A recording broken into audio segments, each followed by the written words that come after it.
Hello, everyone, and welcome back to Mr. Sleepy Crime. I know many of you enjoy listening to these stories as you fall asleep. So before you drift off, I'd love for you to leave a comment letting me know where in the world you're tuning in from. And if you're enjoying the story, don't forget to like and subscribe. It really helps the channel grow. Before we begin, I want to acknowledge that this story involves real people and real tragedies.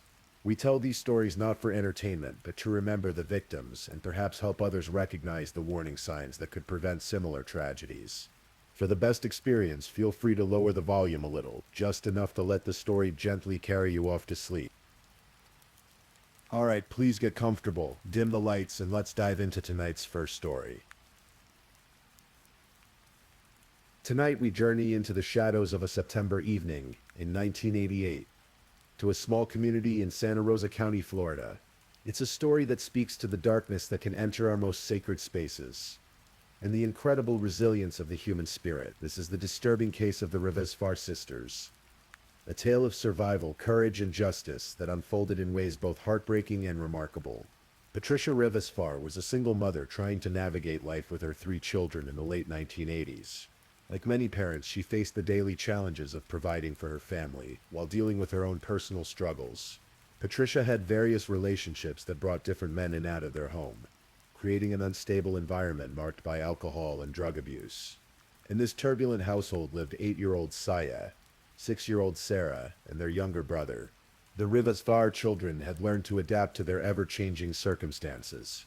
Saya, the older sister, had developed a protective instinct toward her siblings, particularly little Sarah. The 2 girls shared bunk beds in their modest home, finding comfort in each other's presence during uncertain times.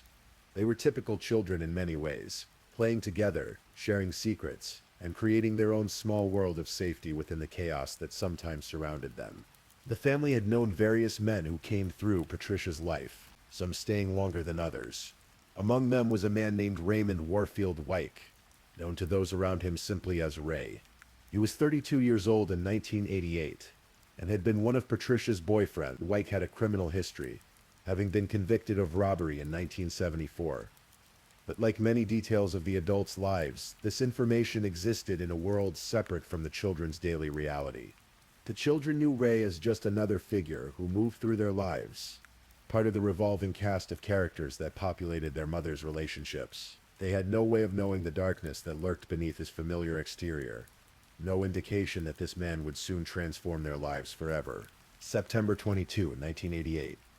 Began like any other evening in the Rivasfar household. Patricia was asleep in her room, unaware of what was about to unfold. The children had settled into their beds, with Saya and Sarah tucked into their bunk beds, seeking the comfort of sleep. The house was quiet, wrapped in the peaceful darkness that should protect sleeping children. But evil doesn't announce itself with fanfare. It creeps through unlocked doors and exploits the vulnerability of trust. In the early hours of that September night, Ray Wyke forcibly entered the Rivasfar home. He moved through the familiar layout with purpose, making his way to where the children slept. Saya would later remember the terrifying moment of being picked up from her bunk bed. As she opened her eyes, still heavy with sleep, she was confronted not with the safety of her bedroom, but with the face of someone she had trusted. The nightmare was just beginning.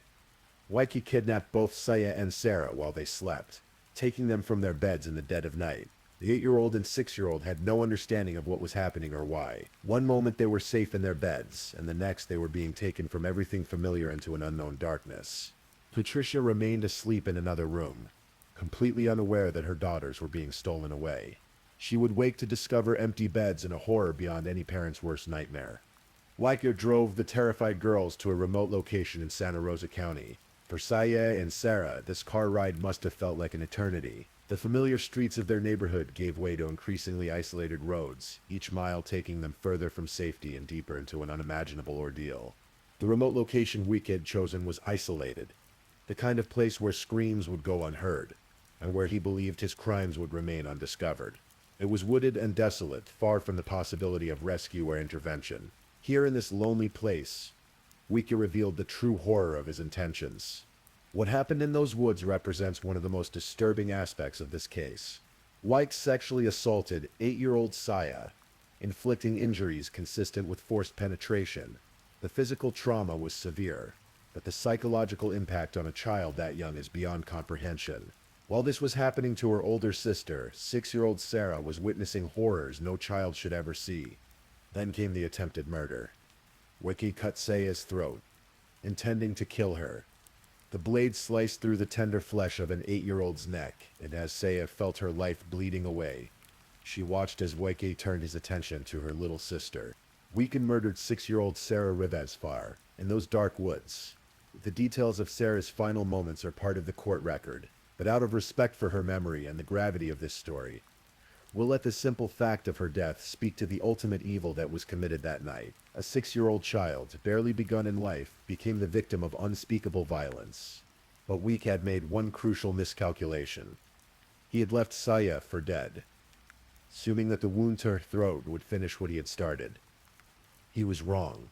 In the early morning hours as dawn was breaking over Santa Rosa County, a couple was driving down a rural road when they noticed something that would change their lives forever. There alongside the road was 8-year-old Saya Rivasfar, waving one hand while holding the other to her throat. Imagine the shock of these good Samaritans. Here was a small child, alone on a deserted road, clearly injured and in desperate need of help. When they approached her, they could see that Saya's throat had been cut. Without hesitation, they drove her to a store to call for help. During that life-saving drive, young Saya, despite her injuries and trauma, managed to communicate crucial information. She told the couple that a man named Ray had taken her and her sister from their home and brought them to the woods, where he had cut her throat and killed her 6-year-old sister, Sarah.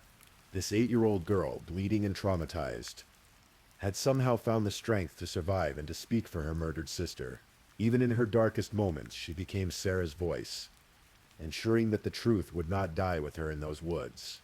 At the hospital, medical personnel confirmed the extent of Saya's injuries: the cut to her throat and 2 lacerations to her vagina, consistent with the forced penetration she had endured. But she was alive, and her survival would prove to be the key to ensuring justice for both sisters.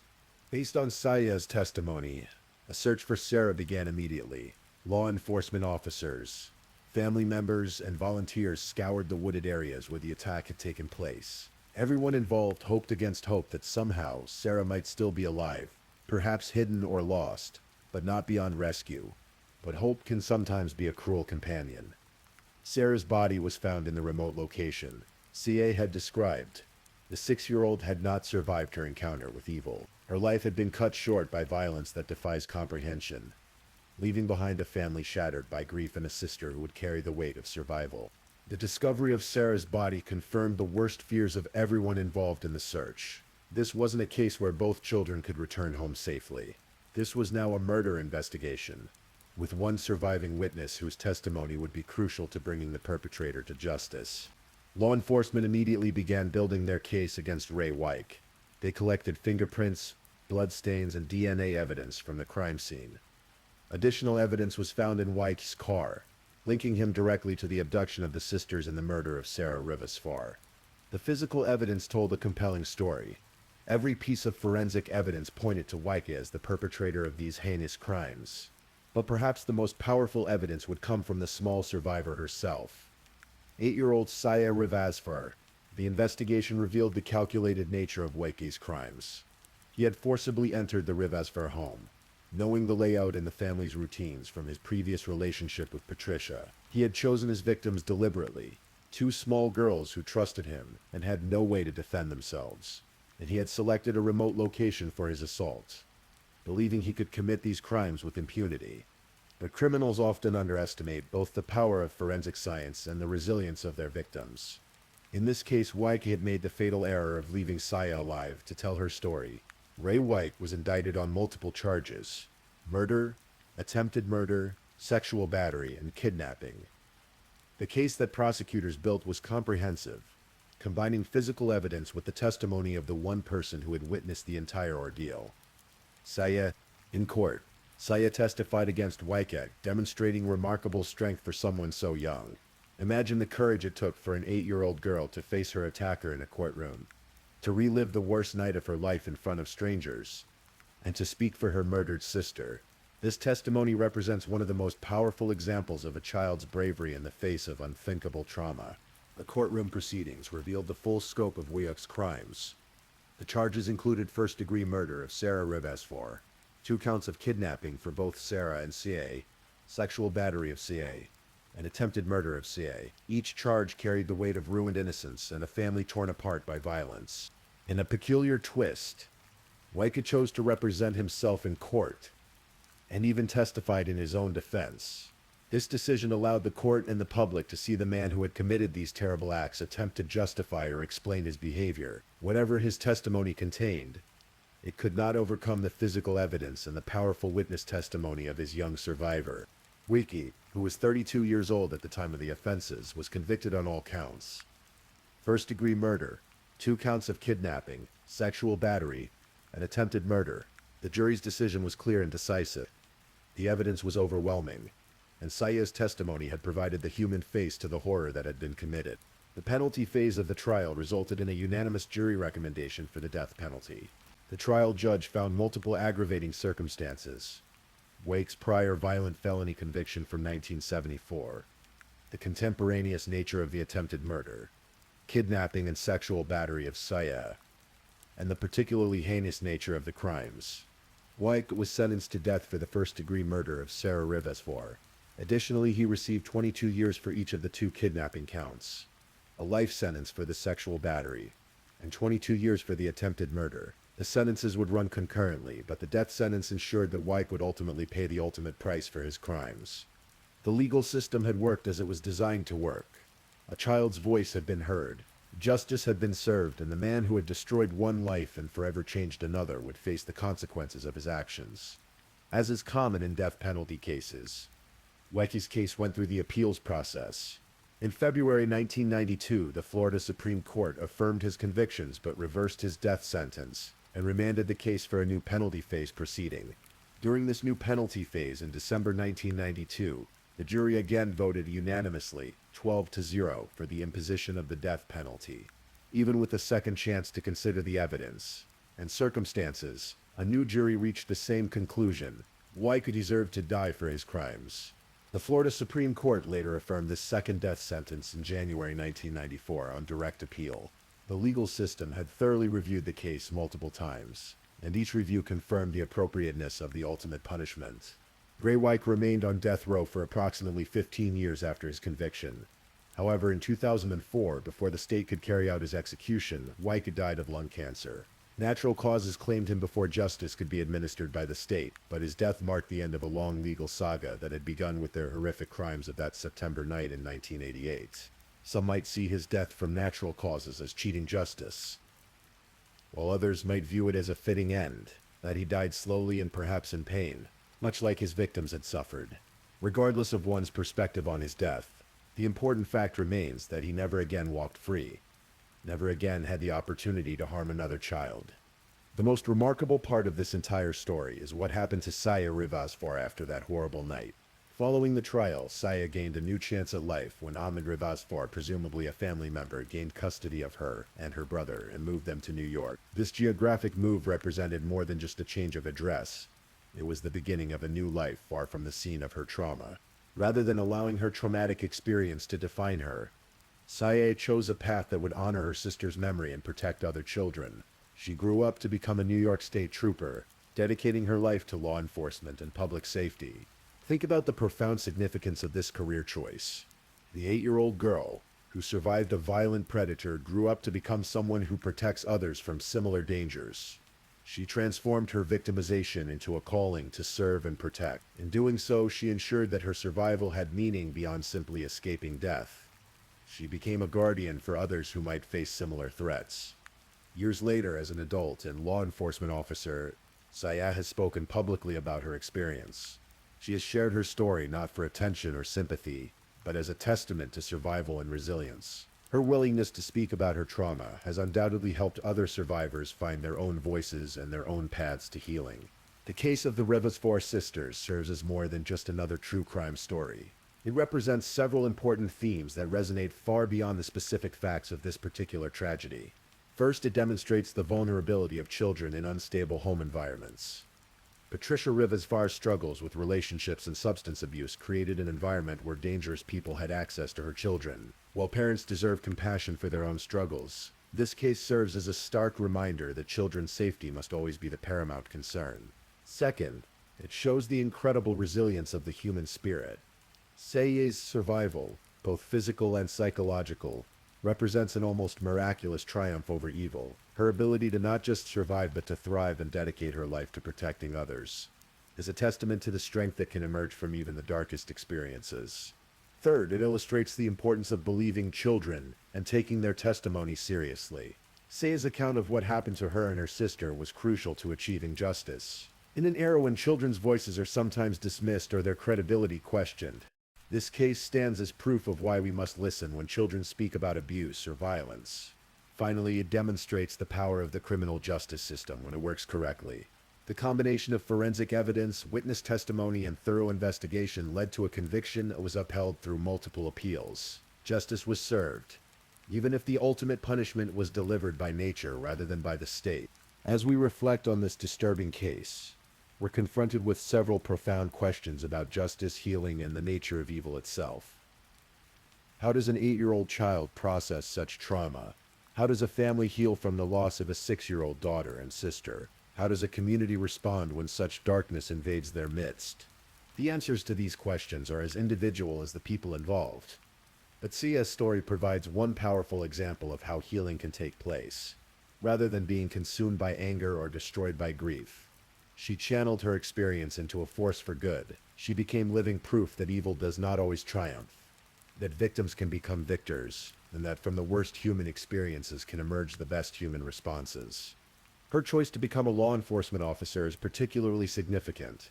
In doing so, she positioned herself on the front lines of the battle against the very type of predator who had destroyed her childhood. Every day she goes to work, she carries with her the knowledge of what victims experience, the understanding of how crucial proper investigation can be, and the motivation that comes from having survived what others did not. Throughout this story, we must remember that while Seiye survived to tell her tale and rebuild her life, 6-year-old Sarah Rivasfar did not. She was robbed of the opportunity to grow up, to make her own choices, to discover her own path in life. Her voice was silenced forever on that September night in 1988. But in a very real sense, Sarah's voice continues to speak through her sister's survival and through the justice that was achieved in her memory. Every time Seiye tells her story, she speaks not just for herself, but for Sarah as well. Every day that Seiye works to protect others, she honors her sister's memory by preventing other children from suffering Sarah's fate. The tragedy of Sarah's death is unmitigated. There is no silver lining to the murder of a 6-year-old child. But the meaning that has been created from that tragedy, the good that has come from Seiye's survival, and the justice that was achieved all serve as monuments to Sarah's memory. True crime stories often fascinate us because they show us the darkest aspects of human nature, while simultaneously revealing the light that can emerge in response to that darkness. The case of the Rivasfar sisters embodies this duality perfectly. Ray White represents the darkest impulses of humanity, the willingness to destroy innocence for selfish gratification, to take life without regard for the value of that life, and to exploit trust and familiarity for evil purposes. His crimes remind us that evil can wear familiar faces and that danger can come from the most unexpected sources. But Seiye represents the opposite, the power of resilience, the strength of the human spirit, and the ability to transform victimization into purpose. Her survival and subsequent life choices show us that even the worst experiences need not define us, that we can choose how to respond to trauma, and that from the deepest darkness can emerge the brightest light. The couple who found Seiye on that rural road represent another crucial element, the power of ordinary people to make extraordinary differences. Their quick action and compassion literally saved a life and made justice possible. They remind us that we all have the capacity to be heroes when the moment demands it. The impact of this case extended far beyond those directly involved. The law enforcement officers who worked the case, the prosecutors who sought justice, the jury members who heard the evidence, the medical personnel who treated Seiye, all were touched by this story and carried it with them. The case likely influenced how law enforcement approaches similar crimes, how prosecutors handle cases involving child witnesses, and how medical professionals treat young victims of violence. Each person who encountered this case professionally was probably changed by it, and those changes likely benefited other victims who came after. In the broader community, the case served as a wake-up call about the vulnerability of children and the need for vigilance in protecting them. It demonstrated that evil could strike anywhere, that familiar faces could hide dangerous intentions, and that the safety of children should never be taken for granted. For other survivors of childhood trauma, Saye's story provides both inspiration and validation. It shows that survival is possible, that healing can occur, and that victimization need not become a life sentence. Her example has undoubtedly given hope to others facing their own struggles with the aftermath of violence. As we conclude this difficult but important story, we're left with a complex mix of emotions: horror at the crimes committed against two innocent children, grief for the life of Sarah Rivasfar, cut short by senseless violence, admiration for Saya's incredible strength and resilience, gratitude for the justice system that held the perpetrator accountable, and perhaps most importantly, hope. Hope that comes from witnessing the triumph of good over evil, of survival over destruction, of purpose over despair. The case of the Rivasfar sisters reminds us that, while we cannot always prevent evil from entering our world, we can control how we respond to it. We can choose to let it destroy us, or we can choose to let it strengthen us. We can allow it to make us fearful and bitter, or we can use it to become more compassionate and protective of others. Say Rivasfar made the latter choice. She chose healing over hatred, purpose over despair, protection over revenge. In doing so, she ensured that her sister's death was not meaningless, and that her own survival became a force for good in the world. Tonight, as we consider this story in the quiet darkness, we're reminded that even in our darkest moments, there is the possibility of light. Even in the face of the worst human behavior, we can witness the best human responses. And even when evil seems to have triumphed, justice and healing remain possible. The 8-year-old girl who was left for dead on a rural road in Florida grew up to become a protector of others. The 6-year-old who was murdered is remembered not just as a victim, but as a sister whose memory inspired justice and purpose. And the man who committed these terrible crimes ultimately faced the consequences of his actions.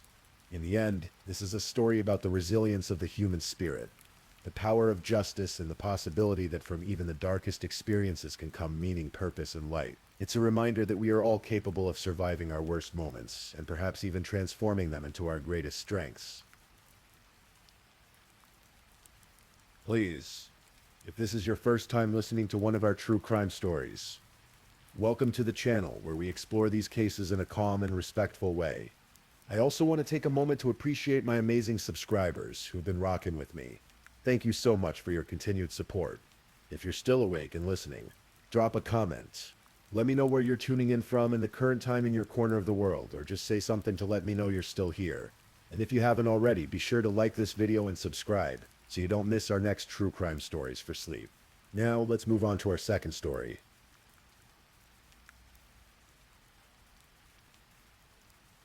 Story 2. Tonight, we're going to explore a case that connects two women separated by tragedy and bound by survival. A story that unfolds in the early spring of 2011 in Colorado, where the snow was beginning to melt and life was stirring again after a long winter. Our story begins on what should have been an ordinary Thursday night in Denver. The date was March 31st, 2011, and the city's nightlife was in full swing. Downtown Denver pulsed with music, laughter, and the energy of young people enjoying their evening out. Among them was 19-year-old Kenya Manje, a bright and ambitious young woman whose smile could light up any room she entered. Kenya had been born in Honduras, but had grown up in Aurora, Colorado, surrounded by a loving family who had worked hard to build a new life in America. She was the kind of daughter who called her parents regularly, who helped with younger siblings, and who had dreams that seemed within reach. After graduating high school, she had enrolled in broadcasting classes, hoping to one day work in radio or television.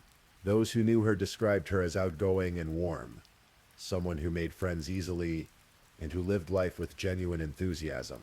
On that particular Thursday evening, Kenya had made plans to meet friends at a popular Denver nightclub called 24K Lounge. It was located in the heart of downtown, a place where college students and young professionals gathered to dance, drink, and escape the pressures of daily life. The club was known for its energetic atmosphere and late-night crowd, exactly the kind of place where a 19-year-old might go to celebrate the end of another week. Kenya arrived at the club around 10 o'clock that evening, dressed stylishly and ready for a fun night out with her friends. She seemed relaxed and happy, chatting and laughing as the group settled into their spot at one of the tables. The music was loud, the lights were flashing in rhythmic patterns, and the night stretched ahead of them full of possibilities. As the hours passed, Kenya danced and socialized with her friends, seemingly enjoying herself without a care in the world. She had her phone with her, as young people always do, and her purse contained all the usual items. Her identification, some cash, lip gloss, and other personal belongings that she'd need for the evening. But at some point during the night, around 2:30 in the morning, as the club was beginning to wind down, something changed. Kenya excused herself from the table where her friends were sitting. She said she needed to use the restroom, and in what would later seem like a fateful decision, she left her phone and purse behind with her friends. It was the kind of casual gesture that happens thousands of times every night in clubs across the country. A young woman stepping away for just a moment, expecting to return in a few minutes to rejoin her group. Minutes passed. Then more minutes. Kenya's friends began to wonder where she was, glancing toward the restroom area and expecting to see her familiar figure making her way back through the crowd. But she didn't appear. When one of her friends finally went to check the restroom, Kenya was nowhere to be found. The friends searched the club, asking other patrons if they had seen her, checking outside in case she had stepped out for fresh air. They called her name, but there was no response. As the club began to empty and the lights came up, signaling the end of the night, Kenya's friends realized that something was very wrong. Their friend had simply vanished. What her friends didn't know, what no one could have known in those anxious morning hours, was that Kenya had encountered someone in that club, a man who would later be identified as Travis Forbes. A 31-year-old with a clean-cut appearance that masked something much darker beneath the surface. Travis Forbes lived a double life. To those who knew him casually, he seemed like an ordinary person, someone who held down jobs, who could be charming and personable when he chose to be. He had worked various jobs over the years.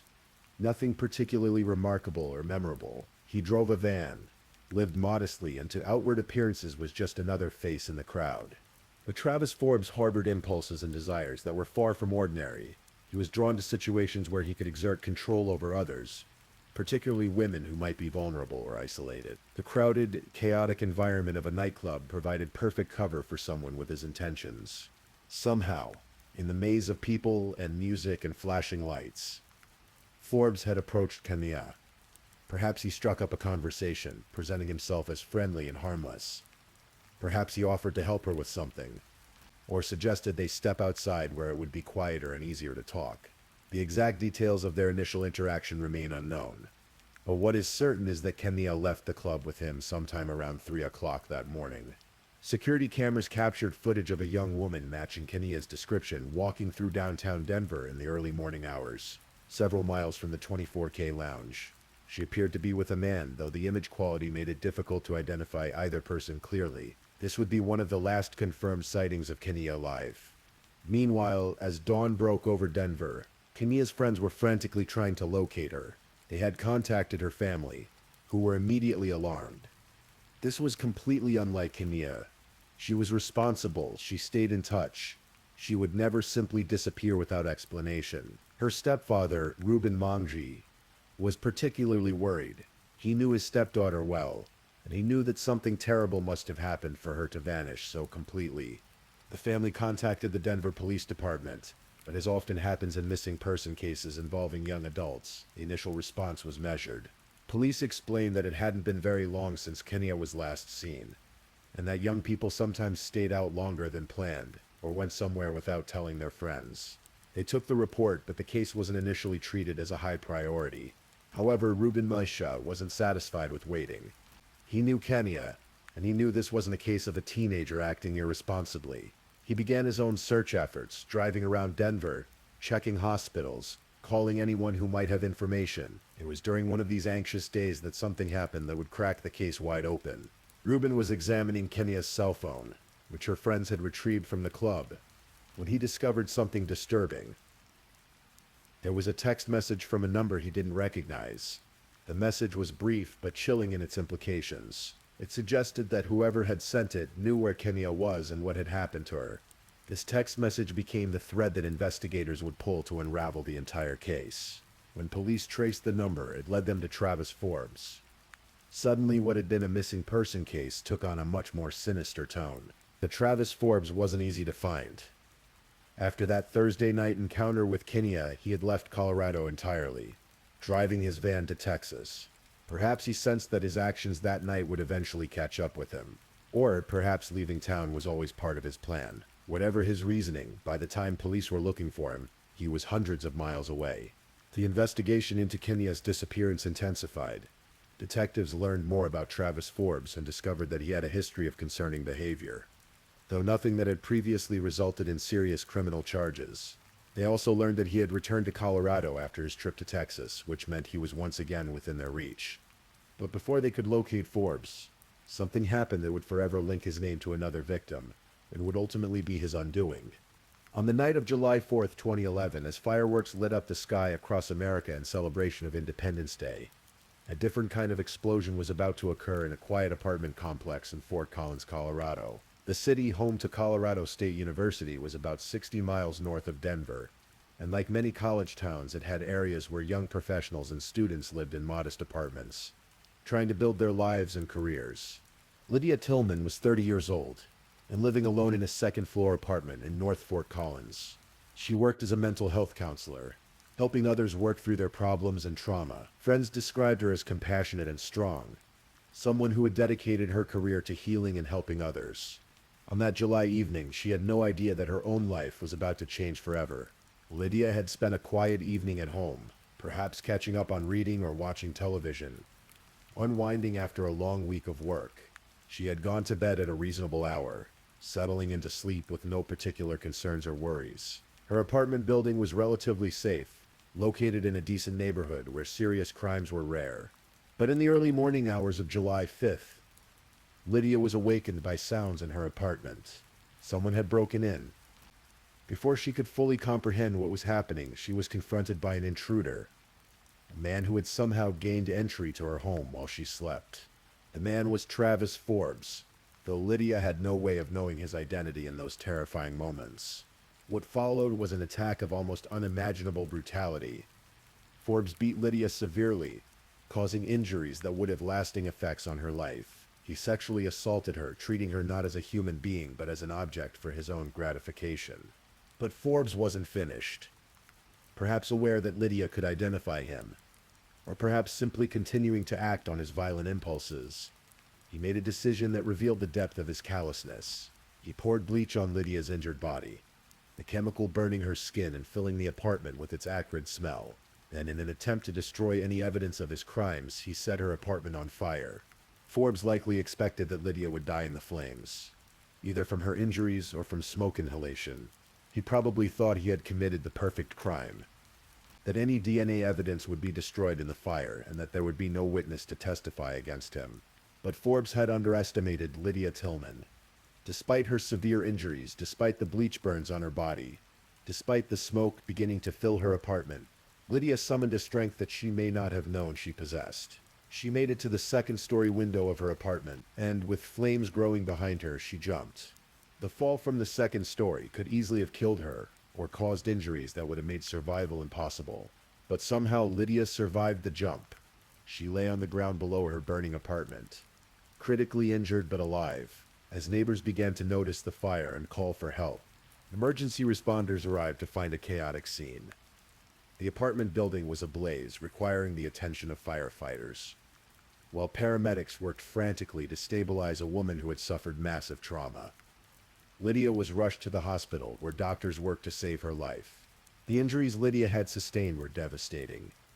In addition to the beating and the bleach burns, she suffered a stroke on the way to the hospital, likely caused by the extreme stress and trauma her body had endured. The stroke would cause nerve damage that would affect her for the rest of her life, making simple tasks like speaking and moving much more difficult. But Lydia was alive, and in being alive she had done something that would prove crucial to solving not just her own case, but the disappearance of Kenya Monge as well. During the attack, Lydia had fought back against her attacker. In doing so, she had managed to scratch him, and under her fingernails, investigators would find something precious: DNA evidence. It was a small thing, microscopic really, but it would prove to be the key that unlocked the entire case. When investigators processed the DNA found under Lydia's fingernails and ran it through law enforcement databases, they got a hit. The DNA matched Travis Forbes, the same man who was already being sought in connection with Kenia Manje's disappearance. Suddenly, investigators realized they weren't dealing with separate cases.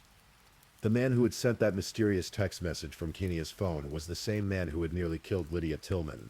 The connection was unmistakable, and it painted a picture of someone who was capable of extreme violence against women. Armed with this DNA evidence, police were finally able to arrest Travis Forbes. When they found him, he was back in Colorado, perhaps believing that enough time had passed for the heat to die down. His arrest brought relief to both the Mange family, who had been living in agony for months, and to Lydia Tillman, who could finally know that her attacker was behind bars. But even with Forbes in custody, many questions remained unanswered. Most importantly, where was Kenia Mange? Her family still didn't know what had happened to their beloved daughter and sister. They clung to hope that somehow she might still be alive, perhaps being held somewhere against her will. Travis Forbes, however, was not inclined to be helpful. Initially, he denied involvement in either case. Despite the overwhelming evidence against him, he maintained his innocence, forcing both families to endure the uncertainty and pain of not knowing the complete truth about what had happened to their loved ones. It was the DNA evidence from Lydia's attack that ultimately changed everything. Faced with irrefutable scientific proof of his guilt, Forbes began to realize that his position was hopeless. His attorneys likely advised him that conviction was virtually certain, and that his best option might be to cooperate with investigators in hopes of avoiding the death penalty. Slowly, piece by piece, the truth began to emerge. Forbes admitted that he had approached Kenia at the nightclub that Thursday evening in March. He claimed that she had willingly left with him, though given what investigators knew about his character, this was likely an attempt to minimize his responsibility for what followed. What Forbes revealed next was heartbreaking for Kenia's family. He confessed that he had taken Kenia to his apartment, and that at some point during the night he had strangled her to death. The young woman, who had left her friends to use the restroom, expecting to return in a few minutes, would never go home again. But Forbes had more to reveal. After killing Kenia, he had stored her body in a freezer while he decided what to do next. It was a detail that spoke to the cold, calculating nature of his crimes. That he could murder a young woman and then treat her body as simply another problem to be solved. Eventually, Forbes led investigators to where he had disposed of Kenia's remains. She was found in a shallow grave in Weld County, Colorado, finally giving her family the closure they desperately needed, though not the outcome they had prayed for. The discovery of Kenia's body confirmed what investigators had suspected, that Travis Forbes was a predator who targeted young women. The timeline of events suggested that he had killed Kenia in March, then continued living his life normally until his attack on Lydia Tillman in July. It was a chilling reminder that dangerous individuals often hide in plain sight, appearing normal while harboring deadly intentions. As the case moved toward resolution, both families faced the difficult process of seeking justice for their loved ones. For the Mange family, there was the pain of losing Kenia forever, combined with the difficult knowledge of how she had died. For Lydia Tillman, there was the challenge of rebuilding her life while dealing with the lasting effects of her injuries. The legal proceedings revealed more details about Travis Forbes and his crimes. During his sentencing hearings, he attempted to express remorse for his actions, at one point telling Kenia's family to remember me as I was, not as the monster I have become. But his words rang hollow to those who had suffered because of his choices. In September 2011, Travis Forbes pleaded guilty to first-degree murder in the death of Kenia Manj. The plea deal spared him from the death penalty, but ensured that he would spend the rest of his life behind bars. He was sentenced to life in prison without the possibility of parole. Forbes also pleaded guilty to the attack on Lydia Tillman, receiving an additional 48-year sentence for attempted murder, sexual assault, and arson. The judge in that case noted the extreme brutality of the crimes and the lasting impact they had on the survivor. For Lydia Tillman, the resolution of the criminal case was just the beginning of her journey toward healing. The physical injuries from her attack would require ongoing medical care and rehabilitation. The stroke she suffered had caused nerve damage that affected her ability to speak and move normally, requiring her to use assistive devices to communicate. But perhaps more remarkable than the extent of her injuries was Lydia's response to her ordeal. Rather than allowing bitterness or hatred to consume her life, she chose a different path. She became an advocate for other trauma survivors, using her experience to help others navigate their own healing journeys. In the years following the attack, Lydia discovered yoga and found it to be a powerful tool for healing both her body and her spirit. She eventually became a yoga instructor, specializing in helping others who had experienced trauma. Her journey from victim to survivor to healer became an inspiration to many who learned her story. Lydia even found the strength to forgive Travis Forbes, though she was clear that forgiveness didn't mean excusing his actions or minimizing their impact. In her words, "Travis Forbes, I forgive you," she said, while acknowledging that she grieved what she had lost because of the experience. "It comes down to a choice," Lydia explained. "Do you want to live in love or in fear? I choose love, continuously." For the Monge family, the path forward was different, but equally challenging. They had to find a way to honor Kenya's memory while processing their grief over her violent death. They established scholarships in her name and worked to keep her spirit alive through acts of kindness and community service. The case of Travis Forbes serves as a sobering reminder of the dangers that can lurk beneath seemingly ordinary surfaces. Forbes had worked regular jobs, lived in normal neighborhoods, and interacted with people daily without raising suspicion. Yet he was capable of shocking violence against innocent women. The investigation also highlighted the importance of DNA evidence in modern criminal cases. Without the genetic material that Lydia Tillman had managed to preserve under her fingernails during her attack, Forbes might never have been connected to either crime. That microscopic evidence became the thread that investigators pulled to unravel his web of violence. Perhaps most importantly, the case demonstrates the incredible strength of the human spirit. Lydia Tillman's survival and her journey toward healing show that even in the face of unthinkable trauma, it is possible to reclaim one's life and find meaning in the experience. Her decision to jump from that second-story window while her apartment burned around her was an act of pure survival instinct. But her subsequent choices, to testify against her attacker, to rebuild her life, to help others, and ultimately to forgive, were acts of conscious courage that speak to the best of human nature. Today, Travis Forbes remains in prison, where he will spend the rest of his life. The families of his victims continue to heal and honor their loved ones in their own ways. Lydia Tillman continues her work helping others recover from trauma, transforming her own suffering into a source of healing for others. The nightclub where Kenya Manji spent her final hours continues to serve customers, though perhaps with additional security measures. The apartment building where Lydia Tillman lived has been repaired and houses new tenants. Life moves forward, as it always does, carrying with it the memories of those who were lost and the lessons learned from their stories.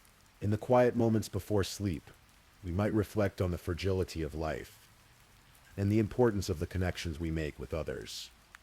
Kenya Monji left home that Thursday evening, expecting nothing more than a fun night out with friends. Lydia Tillman went to bed in her own apartment, feeling safe and secure. Neither could have imagined what lay ahead. Their stories remind us to cherish the ordinary moments, to appreciate the safety we often take for granted, and to recognize the strength that lies within us all. Strength that may only be revealed in our darkest hours, but which can carry us through unimaginable challenges. As we settle into sleep tonight, we carry with us the memory of Kenya Manji, a young woman whose life was cut tragically short, but whose story continues to resonate with those who hear it. We also carry the inspiration of Lydia Tillman, who chose love over fear, healing over hatred, and who transformed her trauma into a source of strength for others.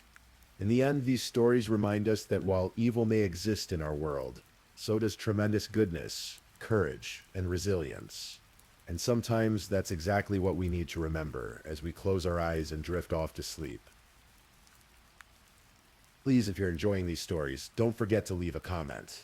Let me know where you're listening from and what time it is in your corner of the world.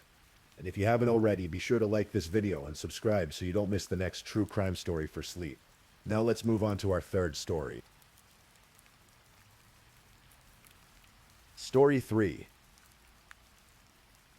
In the quiet suburbs of Dickinson, Texas, the summer of 1990 was winding down like summers do in small American towns. Children played outside until the streetlights came on, families gathered for barbecues, and parents tucked their little ones into bed with the comfortable certainty that morning would bring another ordinary day.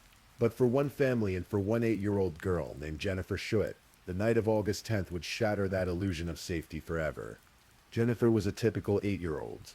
She had bright eyes, a curious mind, and the kind of fearless spirit that made her climb trees a little higher than other kids and ask questions that sometimes stumped adults. She lived with her family in a modest home in Dickinson, a bedroom community southeast of Houston. where everyone knew their neighbors and children rode bikes freely through tree-lined streets. On that August night, the air hung heavy with the humid warmth that characterizes Texas summers. Jennifer's mother had tucked her into bed in her small bedroom, kissed her goodnight, and turned off the lights. The house settled into its evening rhythms. The gentle hum of the air conditioner, the distant sound of television from the living room, the comfortable silence of a family at rest. But sometime in the deep hours of the night, when darkness was at its most complete, Jennifer's world changed forever. She awakened to find a strange man standing in her bedroom. In that terrifying moment between sleep and consciousness, when reality feels like a nightmare, Jennifer found herself face to face with an intruder who had somehow entered their home without detection. The man was tall and loomed over her small bed like a shadow made real. Before she could scream, before she could call for her parents, the stranger spoke to her in a voice that would haunt her memories for years to come. She told her his name was Dennis. It was a detail that would prove crucial, though she didn't know it then. In her 8-year-old mind, she was simply trying to understand what was happening to her. The man lifted Jennifer from her bed and carried her out of the house into the Texas night. Her parents slept on, unaware that their daughter was being taken from them. The neighborhood remained quiet, its residents lost in dreams, while a predator moved through their midst like a ghost. Dennis placed Jennifer in his vehicle and drove through the empty streets of Dickinson, past familiar landmarks that now looked strange and menacing in the darkness. The little girl, terrified but trying to be brave, attempted to remember everything she could about her abductor and their route. Even at 8 years old, some instinct told her that these details might be important. They drove for what felt like hours, but was probably only minutes. Time moves differently when you're scared, especially for a child. Eventually, the man pulled off onto a deserted road that led to an isolated field outside of town. It was the kind of place where teenagers might go to drink beer, or couples might park to watch the stars. But now it would become the scene of unspeakable violence. What happened next in that field would test the limits of human endurance and the will to survive. The stranger, this man who called himself Dennis, subjected Jennifer to a brutal assault that no child should ever endure. He sexually assaulted her with a savagery that spoke to a deep sickness in his soul. But he didn't stop there.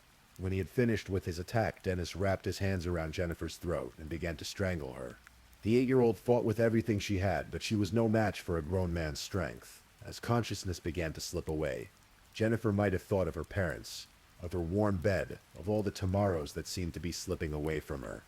But strangulation takes time, and perhaps Dennis grew impatient, or perhaps he wanted to ensure his victim's silence more quickly. He pulled out a knife and drew it across Jennifer's throat in a vicious slash that cut from ear to ear. The wound was so deep that it severed her vocal cords and came dangerously close to her carotid artery. Blood poured from the terrible gash as Dennis stood over her, watching to make sure she would die. Satisfied that the child was dead, Dennis left Jennifer bleeding in that lonely field and drove away into the night. He had taken what he wanted, silenced the only witness, and now he could disappear back into the world as if nothing had happened. In his mind, he had committed the perfect crime, but Dennis had made a crucial miscalculation. 8-year-old Jennifer Schu refused to die. As dawn began to break over the Texas landscape, painting the sky in soft pinks and golds that mocked the horror of the night, Jennifer remained conscious despite her terrible injuries. Blood continued to seep from the wound across her throat, and she couldn't speak or cry out because her vocal cords had been severed. But her heart kept beating, and her mind remained alert. Hours passed. The sun climbed higher, and the field grew warm with morning light. Jennifer lay there, fighting to stay alive. Perhaps thinking of her family, perhaps praying, perhaps simply willing herself to endure until help arrived. She had no way of knowing if anyone was looking for her, or if they would ever find this remote location. Nearly 12 hours after she had disappeared from her bedroom, a passerby spotted something in the field that didn't belong. From a distance, it might have looked like discarded clothing or trash, but as they drew closer, the horrible truth became clear. It was a small child, covered in blood, lying motionless among the weeds. The emergency response was swift. Paramedics arrived and found Jennifer clinging to life by the thinnest of threads. The wound across her throat was so severe that they marveled she was still breathing. They rushed her to the hospital, where doctors worked frantically to save her life and repair the devastating damage to her neck and throat. The medical team faced a grim prognosis. Even if Jennifer survived, they told her parents she might never speak again. The damage to her vocal cords was extensive, and her throat would require multiple surgeries. But Jennifer Schu had already proven she was a fighter, and she wasn't about to give up now. Word of the attack spread through Dickinson like wildfire. Parents hugged their children a little tighter that night, and many began locking doors that had never been locked before. The idea that someone could enter a home and steal a child from her bed was almost too terrible to contemplate, but it had happened right in their midst.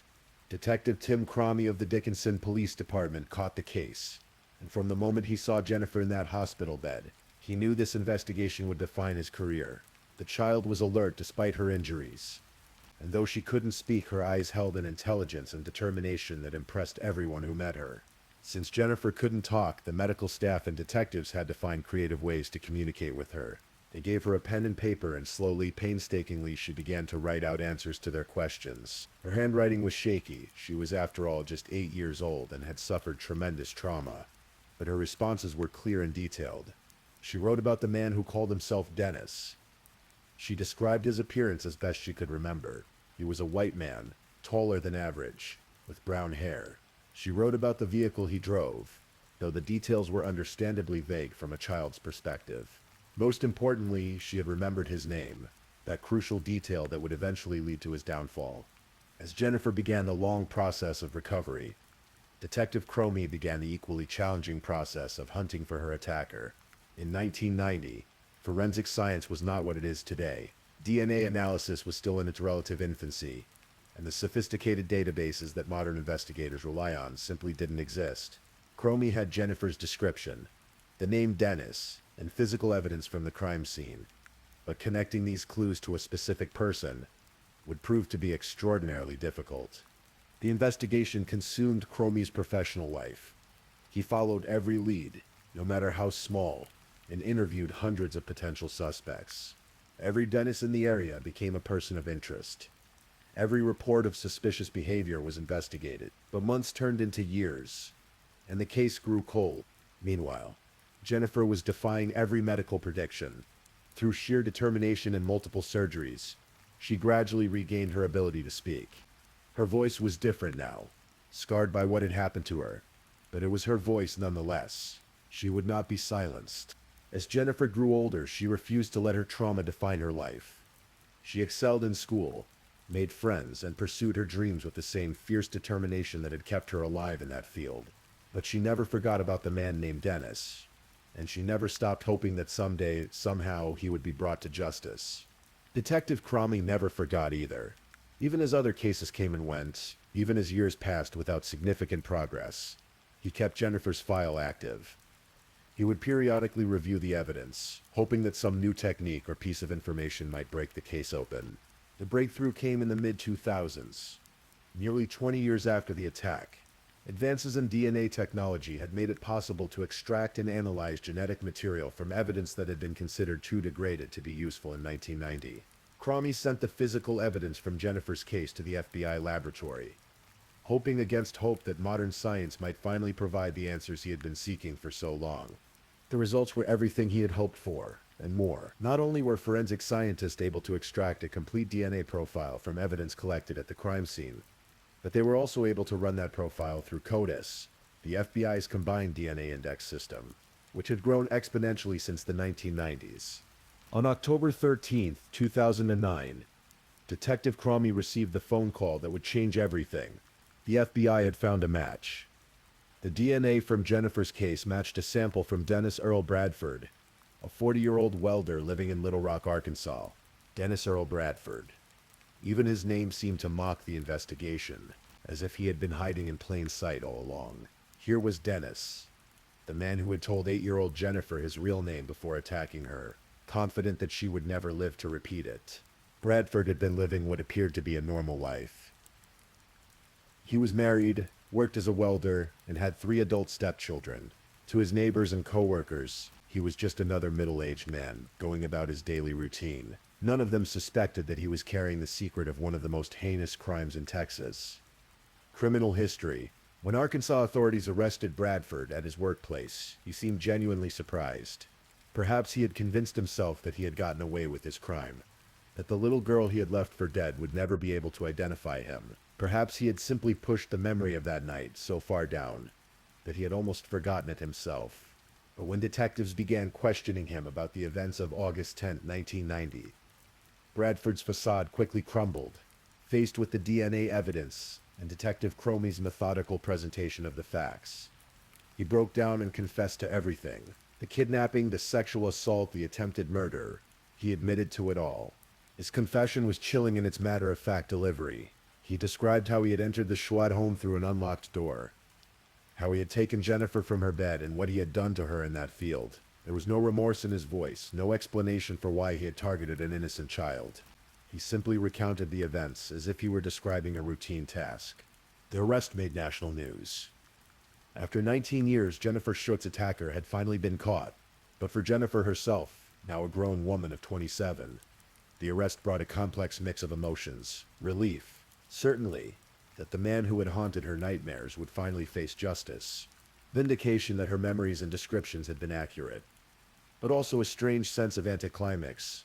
After nearly 2 decades of wondering and waiting, the resolution felt almost surreal. Bradford was extradited back to Texas to face charges of attempted capital murder. The legal proceedings that followed were lengthy and complex. But the outcome was never really in doubt. The DNA evidence was ironclad, and Bradford's own confession left no room for denial. Throughout the legal process, Jennifer proved to be a remarkable witness. The frightened 8-year-old who had written shaky notes in a hospital bed had grown into an articulate, confident woman who could face her attacker in court without flinching. Her testimony was powerful and compelling, and when she spoke about the night that had changed her life forever, there wasn't a dry eye in the courtroom. Dennis Earl Bradford was ultimately convicted and sentenced to life in prison. He would never again have the opportunity to hurt another child, and he would spend the rest of his days behind bars, paying for the crimes he had committed against Jennifer and the innocence he had stolen from her family. But Jennifer's story doesn't end with Bradford's conviction. In many ways, that was just the beginning of a new chapter in her life. She had spent 19 years wondering if her attacker would ever be caught, and now that he had been, she was free to move forward in ways she had never been able to before. Jennifer became an advocate for other victims of violent crime, using her experience and her voice, the voice that Dennis Bradford had tried to steal from her, to help others find their own strength and healing. She worked with law enforcement agencies to improve their response to child victims, sharing insights from her own experience about what had helped her and what could have been done better. She also became a powerful speaker about the importance of never giving up hope. Her story resonated with people around the world who had faced their own traumas and wondered if healing was possible. Jennifer's message was simple but profound. Survival is possible, healing is possible, and justice, even when delayed, is still justice. Detective Tim Cromie, who had carried Jennifer's case with him for nearly 2 decades, finally had the satisfaction of seeing his persistence pay off.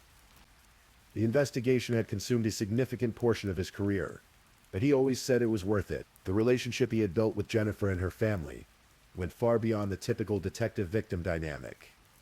They had become part of each other's lives, bound together by their shared determination to see justice done. The case also highlighted the crucial importance of advances in forensic science. Without the improvements in DNA analysis technology that occurred in the 2000s, Dennis Bradford might never have been caught. The evidence that had seemed insufficient in 1990 became the key to his conviction nearly 20 years later. It was a reminder that cold cases are never truly cold, as long as physical evidence is preserved and technology continues to advance. Jennifer's case became a teaching tool for law enforcement agencies across the country. Her ability to provide crucial details despite her trauma, and the importance of treating child victims with patience and creativity, became part of training programs for detectives and child protection specialists. Her story showed that children can be reliable witnesses when they are given the proper support and communication tools. The impact of Jennifer's case extended far beyond the criminal justice system.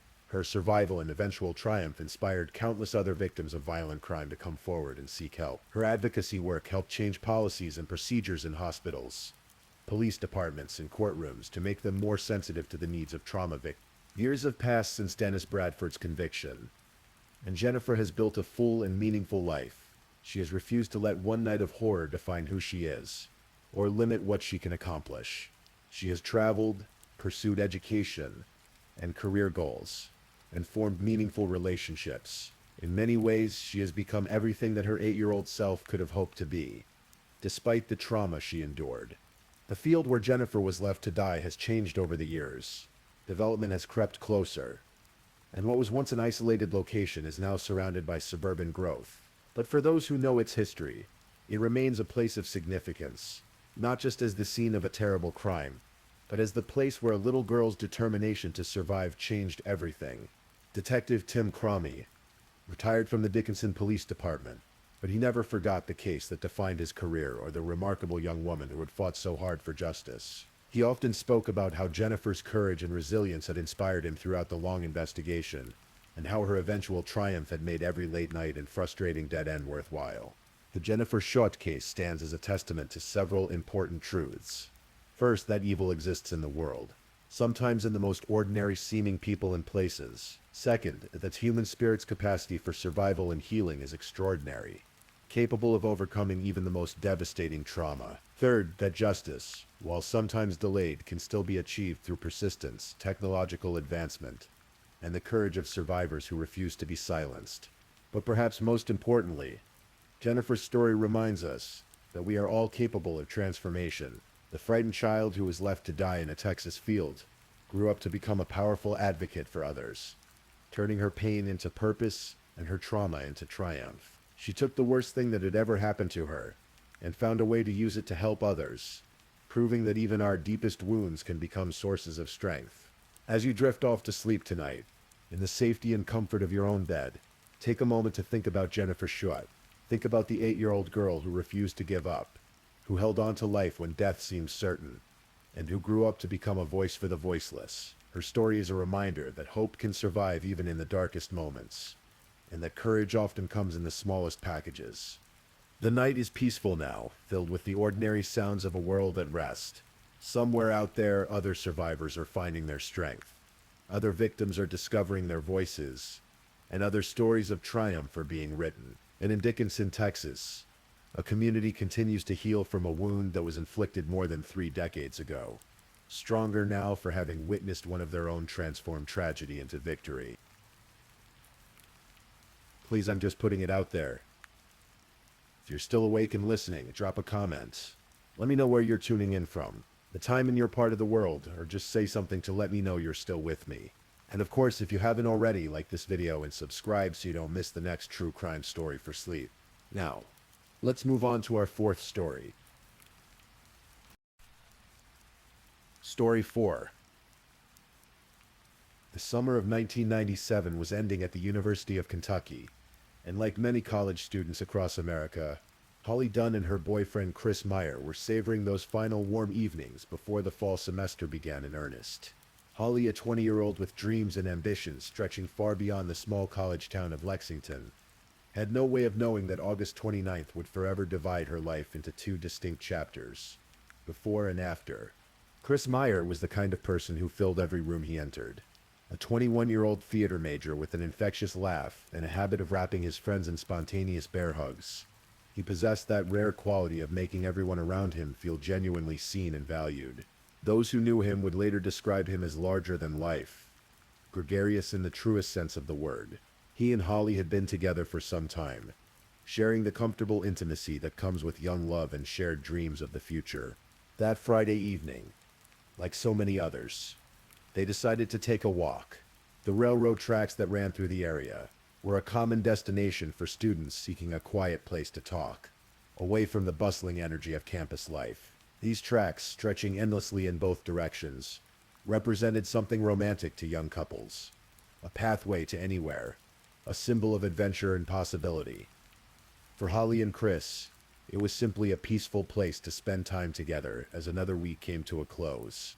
The August air was warm but comfortable, carrying the familiar sounds of a college town settling into evening. Somewhere in the distance, the occasional rumble of a freight train could be heard, a comforting reminder of the world beyond their immediate concerns of classes and relationships and the small dramas of university life. They walked slowly, talking about things that seemed important then, plans for the weekend, upcoming assignments, dreams about what they might do after graduation. What they couldn't have known was that they were not alone on those tracks that night. Hidden behind an electrical box, a man was waiting. His name was Angel Maturino, Resendez, though he went by many aliases. And he had already begun a killing spree that would eventually span 6 states and claim at least 15 lives. Later, the media would give him a iksing that would become synonymous with terror across the American railroad system, the Railroad Killer. Resendiz was a drifter in the most dangerous sense of the word. Born in Mexico, he had discovered that America's vast network of railroad tracks provided the perfect infrastructure for his particular brand of violence. He could travel from state to state largely undetected, striking seemingly at random before disappearing again into the network of freight cars and railway corridors that crisscrossed the continent. His method was as simple as it was brutal. He would hide near the tracks, waiting for vulnerable victims, then attack with whatever blunt instruments he could find nearby. The psychology of serial killers has fascinated criminologists for decades, but Resendiz represented a particularly unsettling variant.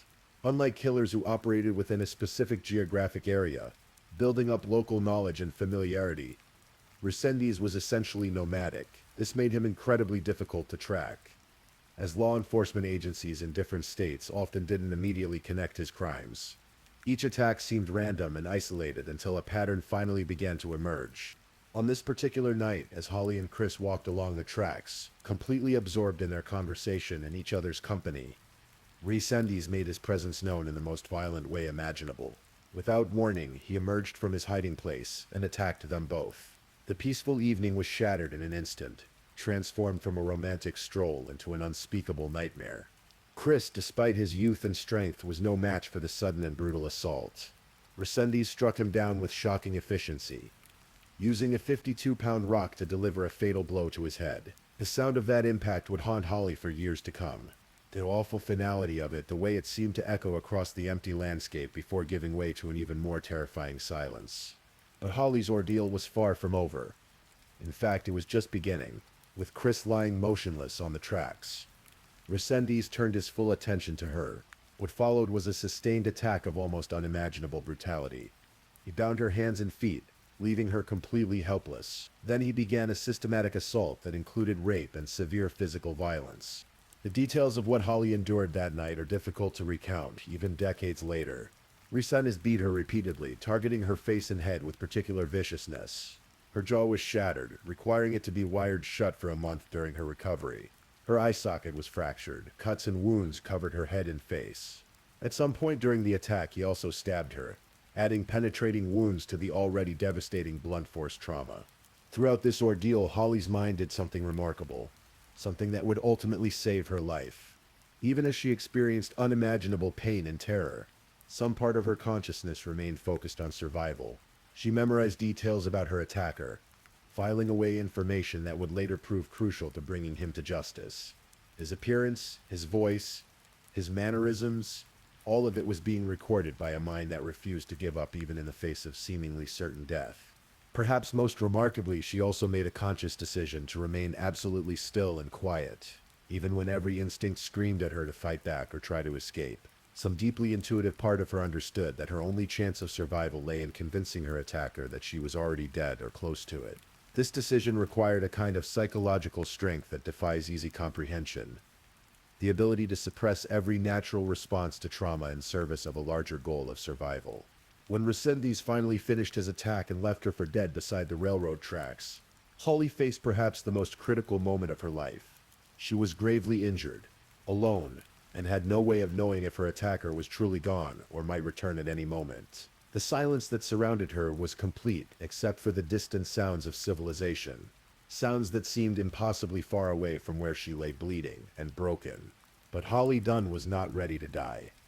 Despite her injuries, despite the trauma, despite every reason to simply close her eyes and let go, she made the decision to fight for her life.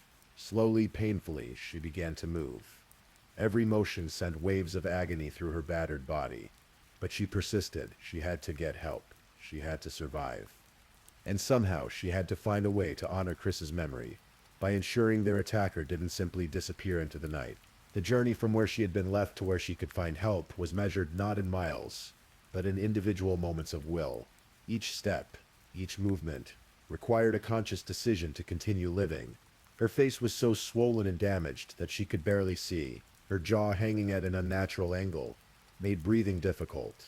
The stab wounds and other injuries left her weak and dizzy. Yet somehow, she moved forward. Eventually, Holly managed to flag down help. The first responders who arrived at the scene were met with a sight that would stay with them for the rest of their careers. Here was a young woman who had survived an attack so brutal that it seemed impossible she was still conscious, much less able to provide coherent information about what had happened to her. But Holly was not only conscious, she was determined to help catch the man who had destroyed her life and taken Chris. The next few days blurred together in a haze of medical procedures, police interviews, and the beginning of what would be a long physical and emotional recovery. Holly spent 5 days in the hospital, undergoing surgery to repair her shattered jaw and other injuries. During this time, law enforcement began the process of trying to identify her attacker based on her description and the evidence left at the scene. What they discovered was both helpful and terrifying. The attack bore all the hallmarks of previous assaults that had occurred near railroad tracks in other parts of the country. A pattern was beginning to emerge, suggesting that Holly and Chris had been victims of a serial killer who used America's railroad system as his personal highway of violence. This realization meant that their attacker was likely still out there, potentially planning his next assault. The investigation that followed would span multiple states and involve dozens of law enforcement agencies. Resendez's method of travel made him incredibly difficult to track, as he could strike in Texas one week and Illinois the next, always staying one step ahead of local police who might not yet realize they were dealing with a serial offender. The FBI eventually became involved, recognizing that this was a case that transcended local jurisdiction. Meanwhile, Holly began the long process of healing, both physical and psychological. The physical injuries were extensive, but with time and medical care would eventually heal. The psychological trauma was more complex. She found herself unable to tolerate the sound of trains, which was particularly difficult given how common they were in her daily environment. The mere whistle of a distant locomotive would send her into a state of panic, her mind immediately transported back to that night on the tracks. Sleep became elusive. When she did manage to rest, nightmares would often wake her, replaying the events of that August night with horrifying clarity. Simple activities that she had once taken for granted, walking alone, being in open spaces, even being around men she didn't know well, became sources of anxiety and fear. The confident, carefree college student she had been seemed like a different person, someone from a life she could barely remember. Yet, even as Holly struggled with her recovery, she remained committed to seeing her attacker brought to justice. She worked closely with investigators, providing detailed descriptions and helping to create composite sketches. Her memory of the attack, while traumatic to recall, proved to be remarkably accurate and detailed. This information became crucial as law enforcement began to connect her case with other similar attacks across the country. The investigation revealed a pattern of violence that was both shocking in its scope and terrifying in its randomness. Resendez had been killing for years, targeting victims who were often alone or in isolated areas near railroad tracks. His victims included a diverse cross-section of Americans: a grandmother, a kindergarten teacher, a doctor, a pastor and his wife, elderly women living alone, and young people like Holly and Chris who had simply been in the wrong place at the wrong time. Each crime scene told a similar story.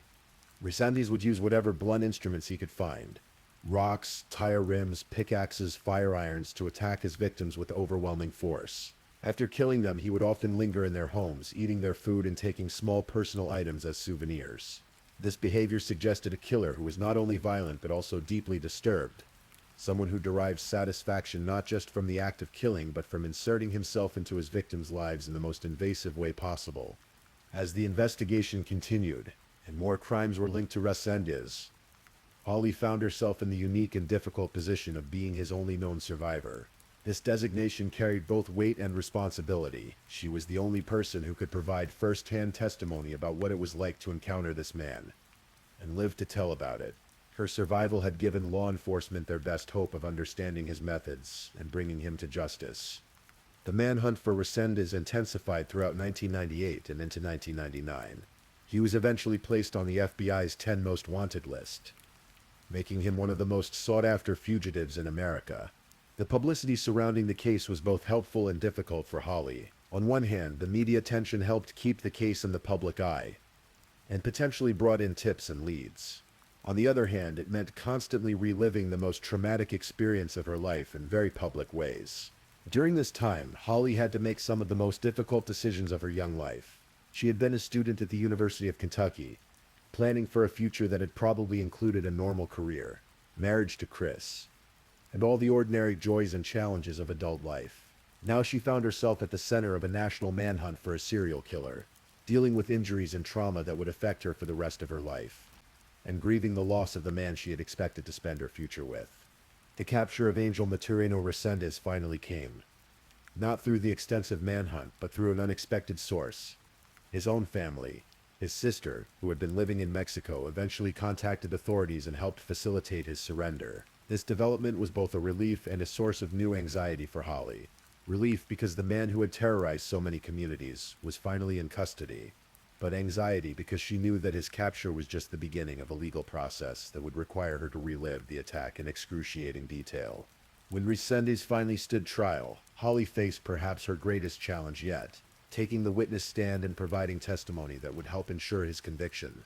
This meant not only recounting the events of that night in August 1997, but doing so in a public courtroom, in front of the man who had tried to kill her, with news media and court observers recording every word. The trial itself was a study in contrasts. On one side was Holly Dunn, young, articulate, and bearing the visible and invisible scars of surviving an attack that no one should have to endure. On the other side was Resendez, a man who had terrorized multiple states and destroyed countless lives with his random acts of violence. The evidence against him was overwhelming. Not just Holly's testimony, but physical evidence from multiple crime scenes and a pattern of behavior that painted a clear picture of a serial killer who had been operating unchecked for years. Holly's testimony was crucial to the prosecution's case, but it came at enormous personal cost. Standing in that courtroom, looking at the man who had killed Chris and tried to kill her, required a kind of courage that most people will never have to summon. She had to describe in clinical detail events that she had been trying to process and heal from for nearly 2 years. She had to remain composed and clear while recounting experiences that most people couldn't even bear to imagine. The defense had few options. The evidence was overwhelming, and Holly's testimony was devastating in its clarity and detail. They attempted to raise questions about mental competency and other issues, but ultimately there was little they could do to counter the mountain of evidence that had been assembled by law enforcement agencies across multiple states. On May 17, 1999, after 10 hours of deliberation, the jury returned a verdict of guilty on charges of first-degree premeditated murder. The decision was unanimous and decisive. Resendez was subsequently sentenced to death, bringing to a close the legal chapter of a case that had terrorized communities across the American railroad network. For Holly, the conviction represented a form of justice, but it could not undo what had been done or restore what had been lost. Chris Meyer was still gone, his life cut short at age 21 before he had a chance to fulfill any of the promise that had made him so beloved by everyone who knew him. Holly's own life had been forever altered by those few terrible minutes on the railroad tracks. Yet in the years that followed the trial, Holly began to discover something unexpected. A sense of purpose that grew out of her survival. She realized that her experience, horrific as it was, had given her a unique perspective on trauma, recovery, and the importance of speaking out for victims who could no longer speak for themselves. She began working as an advocate for victims' rights, using her story to help others, and to educate people about the realities of violent crime. This work was not easy. Each time she spoke about her experience, she risked triggering the trauma responses that she had worked so hard to manage. But she also discovered that talking about what had happened in controlled and supportive environments could be healing. Not just for her, but for others who had survived similar experiences. Her survival had meaning beyond just her own life. It could serve as inspiration and guidance for others who were struggling to rebuild their lives after violent crimes. Holly also made a decision that demonstrated remarkable resilience and hope for the future. Despite everything she had been through, she chose not to let fear and trauma define her entire life. She eventually married and started a family, naming her first son William Christopher in honor of Chris Mayer. This gesture represented not just love and remembrance, but a refusal to let the actions of one violent man dictate the trajectory of her entire future. The railroad killer's reign of terror finally ended when he was executed in 2006, more than 8 years after his attack on Holly and Chris. His death brought a sense of closure to many of his victims' families. But for Holly, the healing process had begun long before, and would continue long after his execution. She had learned that justice and healing are separate processes, each necessary but neither sufficient on its own. In 2017, on the 20th anniversary of the attack, Holly published a memoir about her experience titled Sole Survivor. The book represented the culmination of years of processing, healing, and finding meaning in trauma. Writing it required her to revisit the events of that night in greater detail than she had ever done publicly before. But it also allowed her to tell the complete story, not just the attack itself, but the long journey of recovery and rebuilding that followed. The memoir serves multiple purposes. For Holly, it was a way of taking control of her own narrative, ensuring that her story would be told accurately and completely rather than being filtered through news reports and court documents. For readers, it provides an unprecedented look inside the experience of surviving a violent crime and the complex process of rebuilding a life in its aftermath. Perhaps most importantly, the book stands as a testament to the resilience of the human spirit. Holly's story could have ended that night on the railroad tracks, as the railroad killer intended. Instead, it became something much more complex and ultimately more hopeful. A story about survival, healing, finding meaning in trauma, and refusing to let violence have the final word. Today, more than 25 years after that August night, Holly continues her work as a victim advocate and speaker. She has traveled across the country, sharing her story with law enforcement agencies, victim support groups, and anyone who might benefit from hearing about her experience.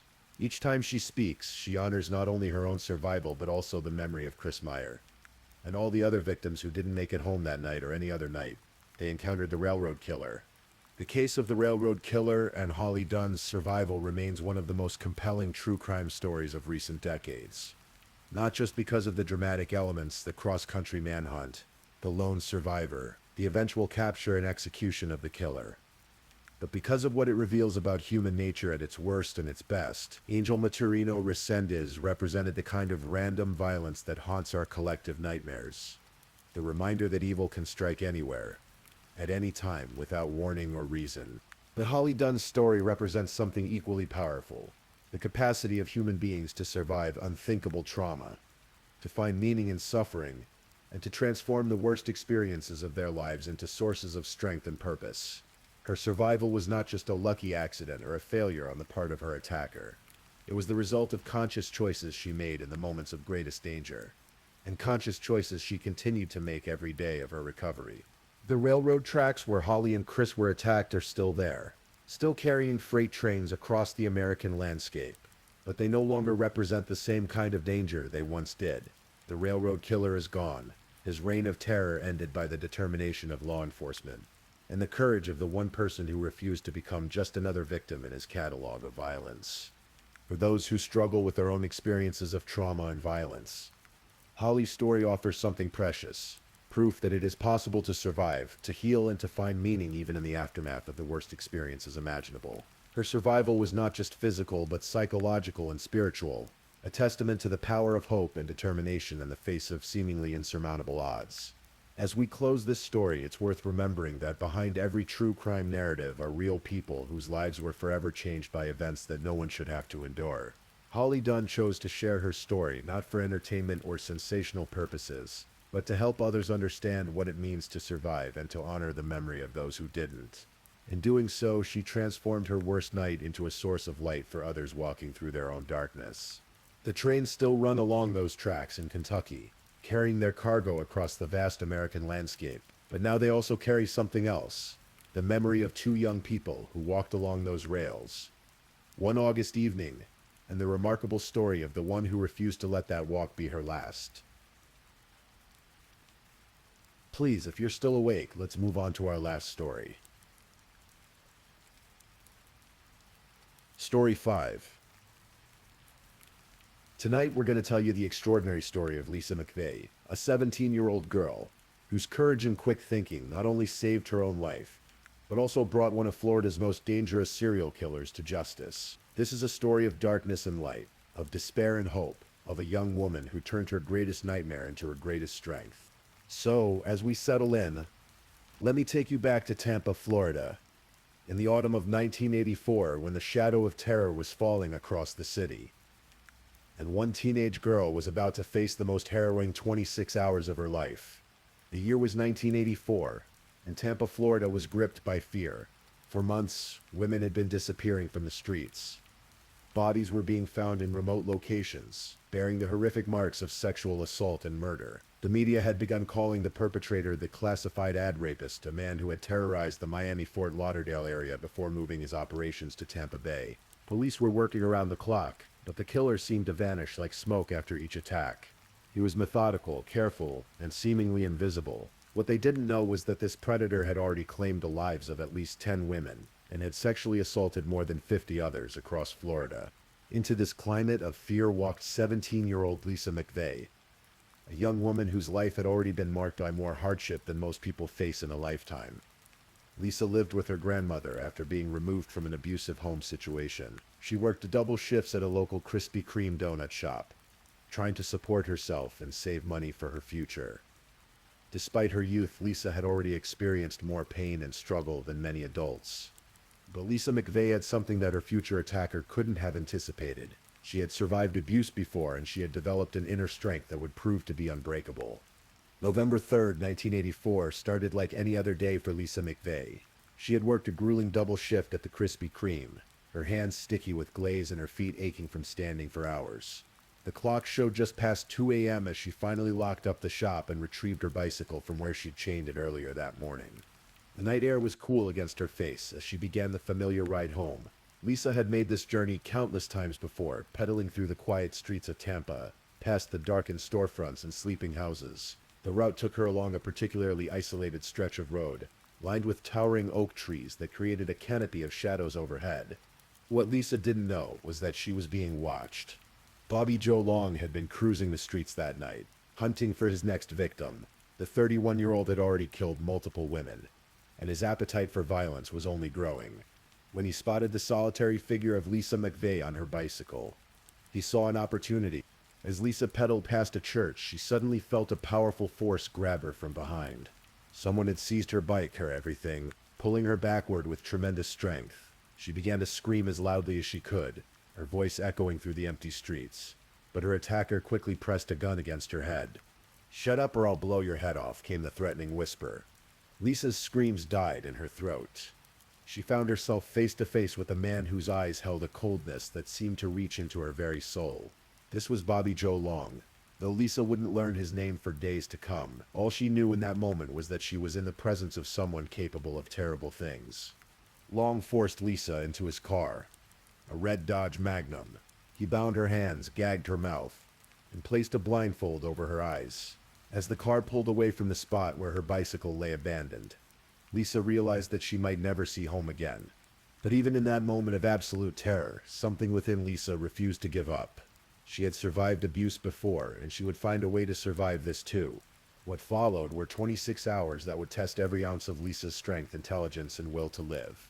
Bobby Joe Long took her to his apartment, where he subjected her to unspeakable horrors. But even as she endured assault after assault, Lisa's mind remained sharp and focused on one goal: survival. Despite her blindfold, Lisa began to memorize every detail she could about her surroundings. She listened to the sounds outside the apartment, trying to identify where she might be. She paid attention to the texture of surfaces, the smell of the air, the sound of her captor's footsteps. Every sense became a tool for gathering information that might one day help bring this monster to justice. More importantly, Lisa began to employ a strategy that would ultimately save her life. She started talking to her captor, not as a victim, but as a human being. She asked about his life, his problems, his feelings. She showed him empathy and understanding, even as he was causing her unimaginable pain. "Well, you seem like someone who's been hurt before," she said at one point. "I understand what it's like to be hurt." This wasn't manipulation in the calculated sense. Lisa genuinely understood pain and trauma. Her own experiences with abuse had given her insights into the psychology of those who inflict harm on others. She recognized that Bobby Joe Long, like many violent criminals, was himself a product of trauma and dysfunction. Long began to respond to Lisa's approach. He started talking about his life, his failed marriage, his financial problems, his feelings of anger and powerlessness. For brief moments, the monster seemed to recede. Replaced by a troubled man who was sharing his pain with someone who actually listened. Lisa offered to be his secret girlfriend, someone he could talk to and confide in. She promised that she would never tell anyone about what had happened. She made herself valuable to him as a person, not just as a victim. Throughout the ordeal, Lisa continued to gather intelligence. She memorized the route they took when Long drove her to ATMs to withdraw money. She noted the timing of his activities, the layout of his apartment, the sound of his voice, even the way he walked. Every detail was filed away in memory for future use. What Lisa McVey did during those 26 hours demonstrates one of the most remarkable examples of psychological survival in criminal history. Despite being blindfolded for most of her captivity, she managed to gather an extraordinary amount of information about her captor and his activities. She listened as Long made phone calls, noting the sound of his voice and any names or details mentioned. When he took her to ATMs, she counted the turns and estimated distances. She memorized the feel of different surfaces under her feet and the sounds of the environment around each location. But perhaps most importantly, Lisa managed to plant herself firmly in Long's consciousness as a real person rather than an object. She shared stories from her own difficult childhood, creating a bond of shared pain and understanding. She spoke about her dreams and hopes for the future, making it harder for Long to see her as merely a victim to be discarded. "I told him I was an only child," Lisa later recalled. "I said my father would be devastated if something happened to me." Though this wasn't entirely true, Lisa's family situation was complicated. It was a strategic truth designed to make her more human in her captor's eyes. Lisa also demonstrated remarkable emotional intelligence by recognizing when to be submissive and when to assert her personality. She knew when to remain quiet and when to engage Long in conversation. She sensed his moods and adapted her behavior accordingly, always with the goal of staying alive. Throughout the ordeal, Lisa held on to a growing determination to survive. Ironically, being kidnapped had given her something she'd lost: a reason to live. Before that night, Lisa had been planning to take her own life due to the abuse and hardship she'd endured, but now, faced with the possibility of death at someone else's hands, she discovered a fierce will to survive and see her captor brought to justice. After 26 hours of captivity, something remarkable happened. Bobby Joe Long made a decision that would ultimately lead to his own capture and conviction. He decided to let Lisa McVey go. The exact reasons for this decision remain complex. Long later claimed he had never intended to kill Lisa, though given his track record with other victims, this seems unlikely. And more probably, Lisa's psychological strategy had worked. She had managed to humanize herself in his eyes to the point where killing her became much more difficult. On the morning of November 4th, 1984, Long blindfolded Lisa once again and drove her to a location several miles from where he'd taken her. Before releasing her, he made her promise repeatedly that she would never tell anyone what had happened. Lisa readily agreed, knowing that her survival depended on making him believe she would keep her word. "If you tell anyone," Long warned her, "I'll kill you and your family." Lisa nodded solemnly, giving every appearance of being a terrified victim who would take this secret to her grave. But even as she made these promises, she was memorizing every detail of their final journey together. Long left her at a payphone and drove away. For several minutes, Lisa stood there, hardly believing that she was alive and free. The sun was coming up, and the world looked different to her than it had just 2 days before. She was no longer the same person who had left work that night, planning to end her own life. She was a survivor with a mission. When Lisa McVey walked into the Hillsborough County Sheriff's Office that morning, she faced a challenge that many sexual assault survivors encounter: skepticism from law enforcement. Her story was almost too extraordinary to believe. A 17-year-old girl claims to have been kidnapped by a serial killer, sexually assaulted for over 24 hours, and then released. Some officers found it difficult to accept. But Lisa had prepared for this moment. Throughout her captivity, she had been gathering evidence, and now she began to share it with investigators. She provided detailed descriptions of her attacker's physical appearance, his voice, his behavior patterns. She described his car in precise detail, a red Dodge Magnum with specific interior features she had observed. Most remarkably, Lisa was able to provide information about locations where her attacker had taken her. Despite being blindfolded, she had memorized turns, estimated distances, and noted environmental sounds that helped investigators narrow down possible areas where Long might live. Detective Larry Pinkerton was assigned to Lisa's case, and he quickly realized that this young woman possessed an extraordinary memory and attention to detail. Unlike some of his colleagues, Pinkerton believed Lisa's account from the beginning. He could see in her demeanor and the consistency of her story that she was telling the truth. Lisa described how Long had taken her to several ATM locations during her captivity. She provided time estimates and described the sounds and sensations she had experienced at each location. This information proved invaluable to investigators, who were able to cross-reference ATM security footage and transaction records to identify potential suspects. The investigation team also collected physical evidence from Lisa's clothing and body. DNA testing was not yet available in 1984, but forensic techniques of the time still provided valuable clues that could potentially link a suspect to the crime. As the investigation progressed, Lisa continued to work with detectives to provide additional details about her ordeal. She participated in multiple interviews, each time revealing new information that she had remembered or details that took on new significance as the investigation developed. One of the most crucial pieces of information Lisa provided was her description of Long's financial behavior during her captivity.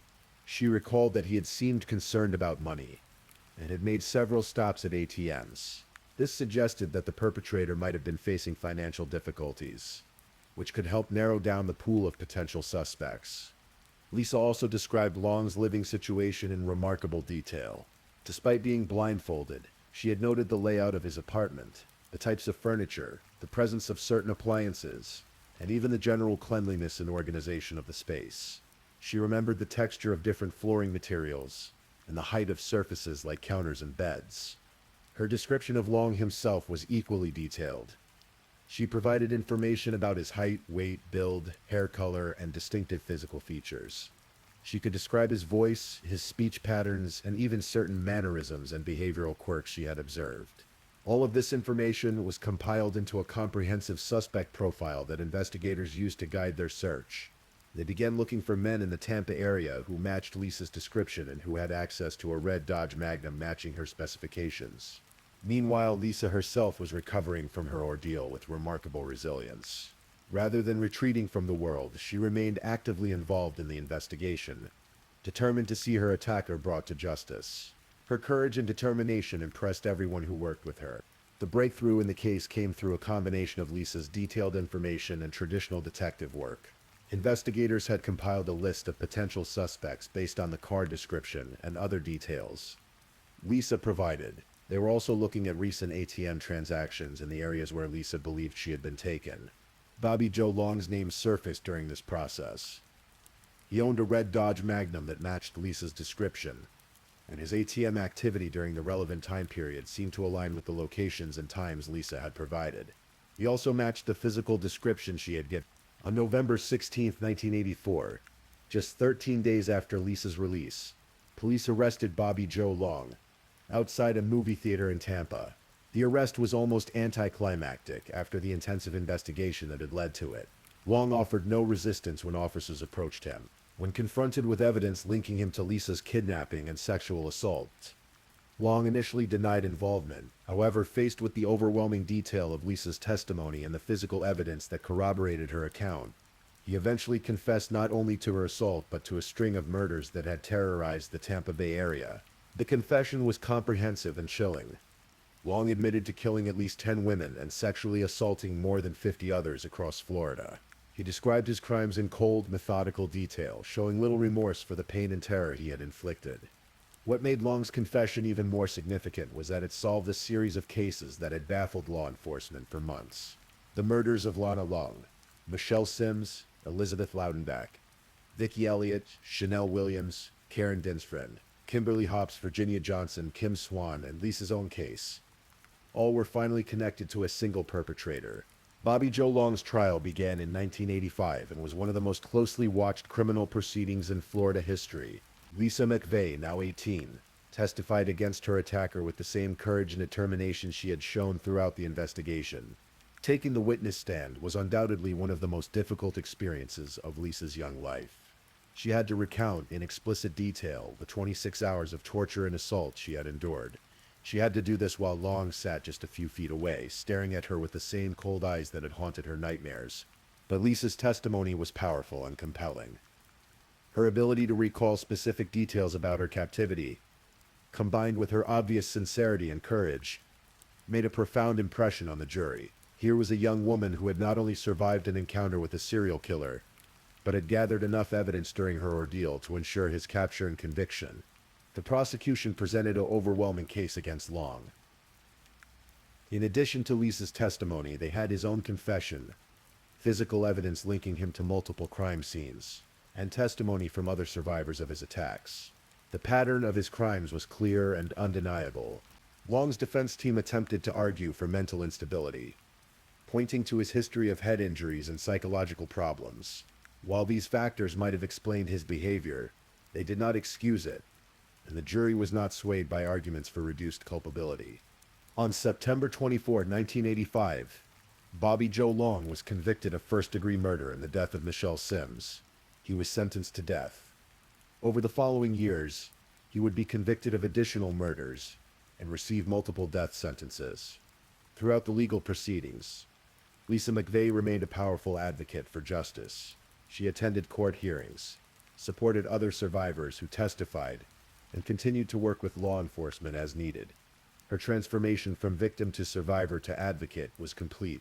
The Lisa McVey who emerged from that Tampa courtroom in 1985 was fundamentally different from the troubled 17-year-old who had been kidnapped the previous year. The experience had changed her in profound ways, giving her a sense of purpose and direction that had been missing from her earlier life. Lisa's first priority was education. She had dropped out of high school to work and support herself, but now she was determined to complete her education and pursue her dreams. She earned her GED and then went on to complete college, focusing on criminal justice and psychology. But perhaps most remarkably, Lisa chose to dedicate her career to law enforcement. The experience of working with detectives like Larry Pinkerton during her case had shown her how police work could make a real difference in people's lives. She wanted to be part of that effort to protect others from predators like Bobby Joe Long. Lisa joined the Hillsborough County Sheriff's Office, the same department that had investigated her case. She worked her way up through the ranks, specializing in cases involving crimes against children and sexual assault. Her personal experience with trauma and survival gave her unique insights into working with victims and understanding the psychology of perpetrators. Over the years, Lisa became a powerful advocate for victims' rights and improved law enforcement response to sexual assault cases. She spoke at conferences, trained other officers, and worked tirelessly to ensure that other victims would be believed and supported in ways that hadn't always been available to her. Lisa also became a public speaker, sharing her story at schools, community organizations, and law enforcement training events. Her message was always one of hope and empowerment, that survival is possible, that healing is possible, and that even the darkest experiences can be transformed into sources of strength and purpose. While Lisa was building her new life, Bobby Joe Long sat on Florida's death row, filing appeal after appeal to avoid execution. The legal process dragged on for decades, as is common in death penalty cases. For Lisa and the families of Long's other victims, this meant that the case was never truly closed.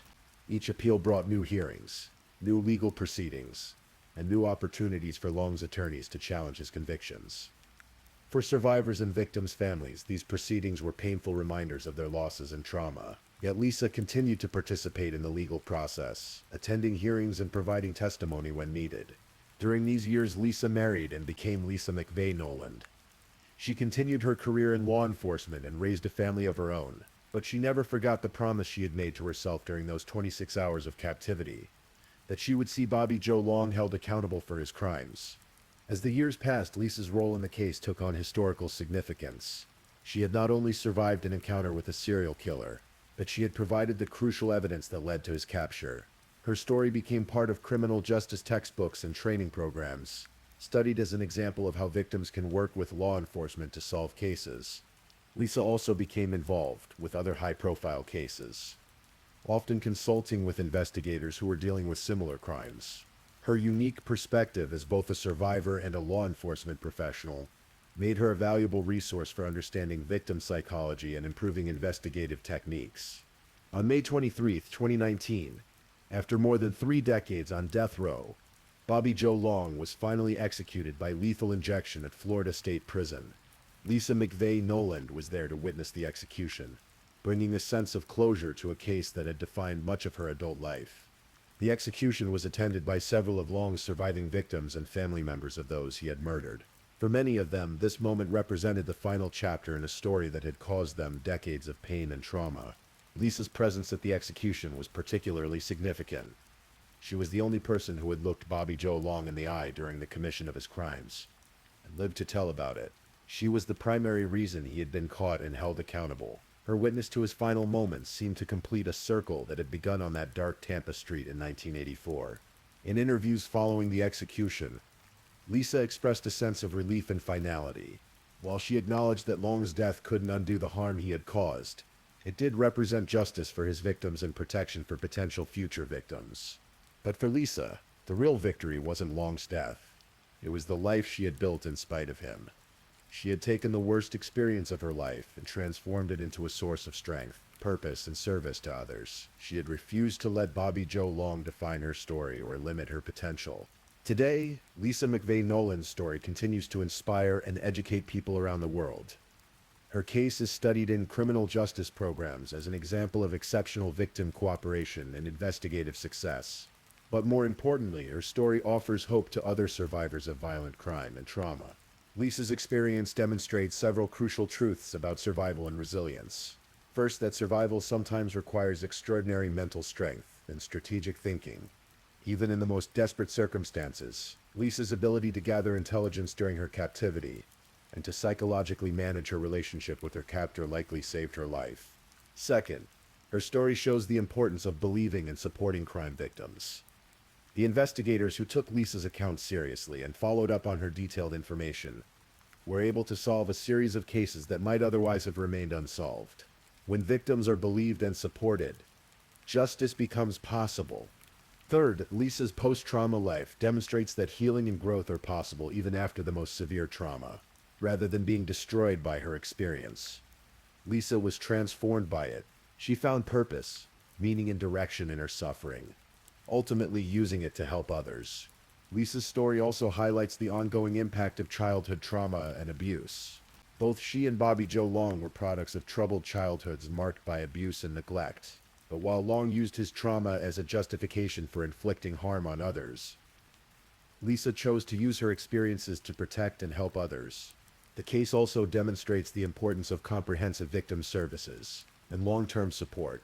Lisa's recovery was aided by the support she received from law enforcement, victim advocates, and her own determination to build a better life. Not all victims have access to such support, which makes Lisa's story both inspiring and a reminder of the work still to be done. Lisa McVey Nolan's survival and the subsequent capture of Bobby Joe Long had ripple effects that extended far beyond the immediate case.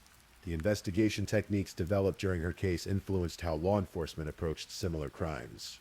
The recognition that victims could be valuable sources of investigative information, even when they had been blindfolded or otherwise prevented from seeing their attackers, changed police procedures. Lisa's detailed debriefing process became a model for victim interviews in complex cases.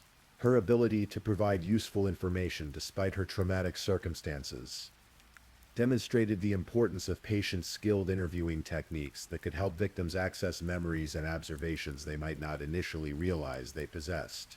The case also contributed to advances in understanding the psychology of both perpetrators and survivors. Lisa's strategic interaction with Long during her captivity provided insights into how victims might increase their chances of survival through psychological techniques. While such strategies don't always work and should never be seen as guaranteeing survival, Lisa's experience added to the body of knowledge about victim-perpetrator dynamics. In the years following the case, Lisa became a resource for other law enforcement agencies dealing with similar crimes. She consulted on cases involving serial offenders, helped develop victim interview protocols, and trained officers in understanding trauma responses. Her unique perspective as both survivor and law enforcement professional made her contributions particularly valuable. Lisa's story also influenced popular culture and media representations of crime survivors. Books, documentaries, and a television movie told her story, helping to raise awareness about sexual assaults, survival strategies, and the importance of supporting crime victims. These portrayals helped reduce stigma around sexual assault and encouraged other survivors to come forward and seek help. Even after Bobby Joe Long's execution, Lisa McVey Nolan continues her work in law enforcement and victim advocacy. Now a seasoned investigator, she specializes in cases involving crimes against children and continues to work with sexual assault survivors. Lisa's approach to her work is informed by her personal experience, but not limited by it. She brings empathy and understanding to her interactions with victims, but also maintains the professional objectivity necessary for effective investigation. Her recs describe her as someone who can connect with victims in ways that help them feel safe and supported, while also gathering the information needed to build strong cases. In recent years, Lisa has focused increasingly on prevention and education. She speaks at schools and community events about personal safety, the importance of trusting one's instincts, and the availability of help for those who have experienced trauma. Her message is always one of empowerment, that people can survive even the worst experiences and that help is available. Lisa has also been involved in legislative efforts to improve victim services and strengthen laws against sexual assaults. Her first-hand experience with both victimization and the criminal justice system gives her unique credibility in these policy discussions. She advocates for better training for law enforcement officers, improved victim services, and stronger legal protections for survivors. Throughout all of her advocacy work, Lisa maintains that her primary goal is to ensure that other victims receive the support and belief that helped make her own recovery possible. She knows that not every victim will have the same resources or support systems that she had, and she works to expand access to these crucial services. As we come to the end of Lisa McVey's remarkable story, we're left with profound questions about human resilience, the nature of survival, and the possibility of transformation through even the most traumatic experiences. Lisa's story began in darkness, with a troubled childhood, thoughts of suicide, and a terrifying encounter with one of Florida's most dangerous predators. But through her own courage, intelligence, and determination, she not only survived but transformed her experience into a source of strength and purpose. The 17-year-old girl who was kidnapped on a dark Tampa street in 1984 could never have imagined the life she would build in the years that followed. She became a respected law enforcement professional, a powerful advocate for victims' rights, a authentic wife and mother, and an inspiration to countless others who have faced their own darkness. Lisa's story reminds us that survival is possible, even in the most desperate circumstances. It shows us that healing is possible, even after the most severe trauma, and it demonstrates that meaning and purpose can emerge from even the most senseless suffering. But perhaps most importantly, Lisa's story shows us the power of human choice. Faced with unimaginable evil, she chose to fight for her life. Faced with the aftermath of trauma, she chose healing and growth over bitterness and despair. Faced with the opportunity to help others, she chose service over self-protection. Bobby Joe Long took 26 hours from Lisa McVey's life, but in response, she gave decades of her life to protecting others from predators like him. In the end, the measure of a life is not what happens to us, but what we choose to do with what happens to us. As you drift off to sleep tonight, remember Lisa's courage. Remember that even in our darkest moments, we have choices. Remember that survival is possible, healing is possible, and that sometimes our greatest struggles can become our greatest strengths. The girl who outsmarted a serial killer became a woman who dedicated her life to justice, and in doing so, she proved that no matter how dark the night, dawn will always come. Thank you for listening to tonight's true crime story. Rest peacefully knowing that another story awaits you next time, ready to accompany you on another journey toward restorative sleep. But if you're still awake, don't forget to like and subscribe so you don't miss our next true crime stories. And until next time, stay safe and take care. Good night.